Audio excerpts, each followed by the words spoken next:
दोस्तों, ये कहानी एक भक्त और उसकी भक्ति की है।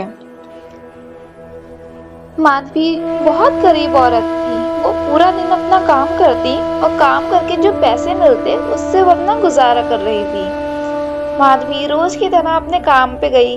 तभी उसे एक ब्राह्मण मिले और उन्होंने कहा, माधवी, मैं आज तुम्हारे घर भोजन के लिए आऊंगा।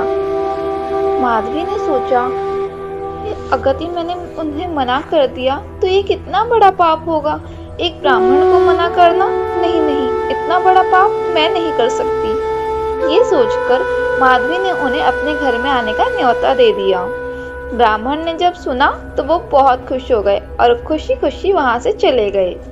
लेकिन माधवी सोच में पड़ गई, हे भगवान, अब मैं क्या करूं?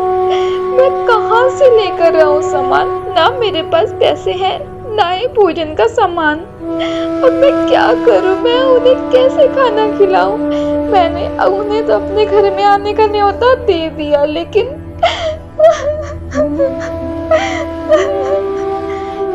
ऐसा सोचते वो रोने लगी और रोते रोते बेहोश हो गई। तभी एक चमत्कार हुआ और वहां पर माँ दुर्गा प्रकट हो गई। भक्त, तुम इतना क्यों उदास हो? क्या तुम्हें मुझ पर भरोसा नहीं? माँ ने ऐसा कहा और फिर अपनी शक्ति से वहां पे सभी तरह के चीजें ले आई जिससे खाना बन सके। फिर माँ ने अपने हाथों से भोजन तैयार किया। अब भोजन तैयार करने के बाद माधवी को आशीर्वाद दिया और फिर वहां से गायब हो गई।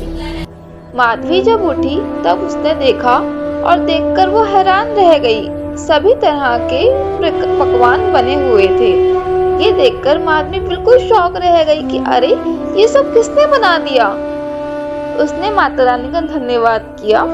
माँ, आपने इस गरीब भिखारन की लाज रख ली। माँ, अगर यदि आज आप ना होती और मेरी मदद ना करती तो मेरे हाथों कितना बड़ा पाप हो जाता। ऐसा वो बोल ही रही थी कि तभी ब्राह्मण आ गए। माधवी, माधवी, देखो, मैं आ गया। क्या तुमने भोजन तैयार किया है? माधवी ने खुशी खुशी कहा, हाँ ब्राह्मण महाशय, आप आइए। और माधवी ने उनको खाना दिया।